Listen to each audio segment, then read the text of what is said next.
Sizdən xahiş edirik ki, xəbərə keçmədən öncə videonu bəyənin və rəy bölməsində fikirlərinizi bildirin. Dünyada və ölkədə baş vermiş ən son xəbərləri bizdən izləyin. Bunun üçün kanala abunə olmağı və bildiriş simvolunu açmağı unutmayın. İndidən təşəkkürlər. Salam əziz izləyicilər. Bugün sizlər üçün həm şok, həm də şad xəbərlərlə dolu xüsusi buraxılış hazırlamışıq. Xarici İşlər Naziri Ceyhun Bayramovun ailəsində baş verən ağır itki hər kəsi kədərləndirdi. Bununla yanaşı vətəndaşları sevindirəcək mühüm yenilik də var. Pensiya ödənişlərini əvvəlcədən əldə etməklə bağlı vacib açıqlama verildi. Təcili məlumatlara görə quru sərhədlərlə bağlı yeni qərarlar gündəmdədir. Bəzi şəxslər üçün açılma ehtimalı müzakirə olunur. Digər tərəfdən, Prezidentin köməkçisi Hikmət Hacıyev Ermənistan nümayəndələri ilə mühüm görüş keçirib. Dünya gündəmi də qarışıqdır. İsrailin baş naziri Benjamin Netanyahu ilə bağlı şok iddialar yayılıb. Onun həbs edilə biləcəyi deyilir. Bütün bu və daha çox vacib xəbərləri bizdən izləməyi unutmayın.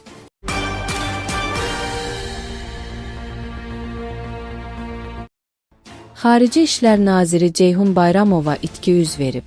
Nocoment az xəbər verir ki, nazirin əmisi oğlu Vidadi Abbasoğlu Bayramov dünyasını dəyişib. Onun bir müddətdir səhhətində yaranan problemlərdən əziyyət çəkdiyi bildirilir. Bayramov Şəmkir şəhər qəbiristanlığında dəfn olunub. Qeyd edək ki, mərhum uzun illər Şəmkir şəhərində yerləşən Nəriman Nərimanov adına tam orta məktəbinin direktoru vəzifəsində çalışıb. Allah rəhmət eləsin.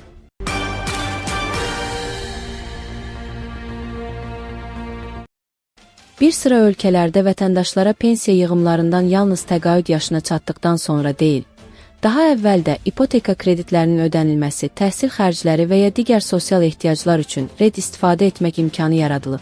Bu yanaşma sosial təminat sistemində çeviklik yaratsa da, hər ölkənin iqtisadi reallıqları belə mexanizmlərin tətbiqinə fərqli təsir göstərir. Bəs Azərbaycanda da pensiya kapitalından vaxtından əvvəl istifadə mümkün ola bilərmi?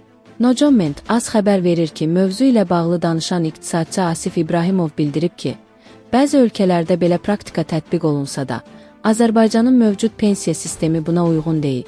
Ölkədə pensiya ödənişləri əsasən işləyən vətəndaşların ödədiyi məcburi sosial sığorta haqları hesabına formalaşır. Bu vəsait həm gələcək pensiya kapitalını yaradır, həm də hazırki pensiyaçıların təminatına yönəldilir.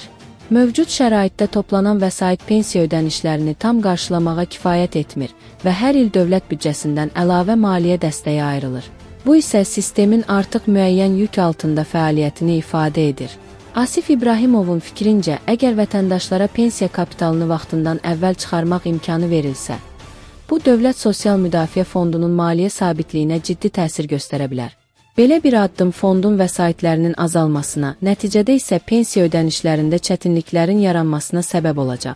İnsanlar bu vəsaitdən ipoteka və digər məqsədlərlə istifadə etdikcə sistemdə balans pozular. Onun sözlərinə görə pensiya kapitalından vaxtından əvvəl istifadəyə icazə verilməsi yaxın perspektivdə real görünmür.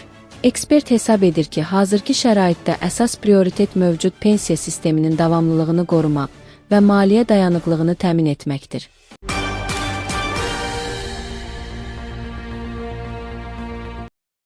Azərbaycanda quru sərhədlərin açılması ilə bağlı müzakirələr yenidən aktuallaşıb. İctimaiyyət arasında sərhədlərin mərhələli və ya məhdud sayda şəxslər üçün açılması kimi variantlar da gündəmə gətirilir.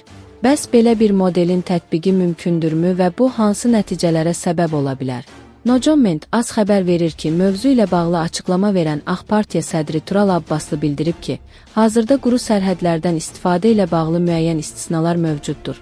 Onun sözlərinə görə xəstəlik səbəbilə xaricə müalicəyə gedən və hava nəqliyyatından istifadə edə bilməyən şəxslər üçün xüsusi icazələr tətbiq edilir. Bu kimi hallar Nazirlər Kabineti tərəfindən müəyyən olunmuş siyahıya əsasən tənzimlənir. Vətəndaşlar müvafiq arayışlar toplayaraq icazə üçün müraciət etməlidirlər. Lakin bu proses kifayət qədər ağır və mürəkkəbdir.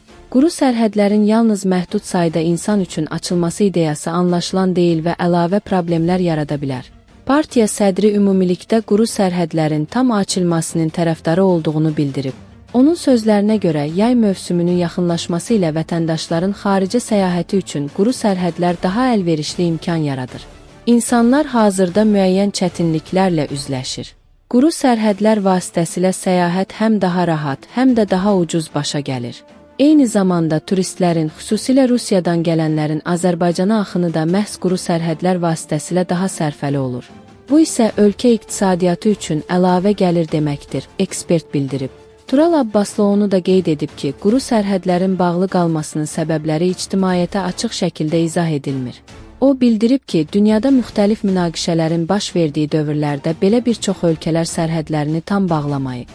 Məhdud sayda şəxslərə icazə verilməsindənsə, quru sərhədlərin tam açılması daha məqsədə uyğundur, deyə o vurğulayıb.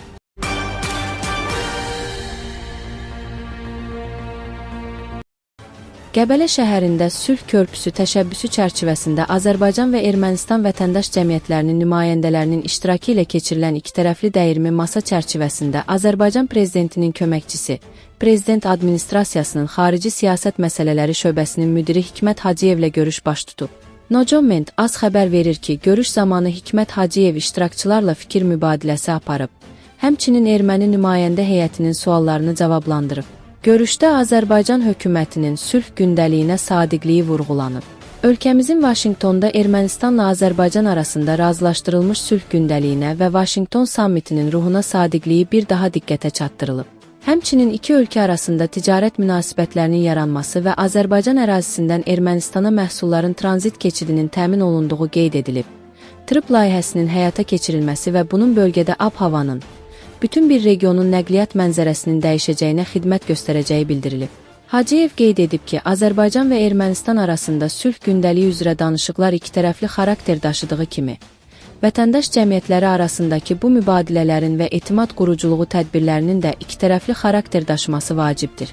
Prezidentin köməkçisi vurğulayıb ki, dünyada baş verən yeni təlatümlərin və müharibələrin fonunda Cənubi Qafqazda sülhün və təhlükəsizliyin təmin edilməsi olduqca vacibdir.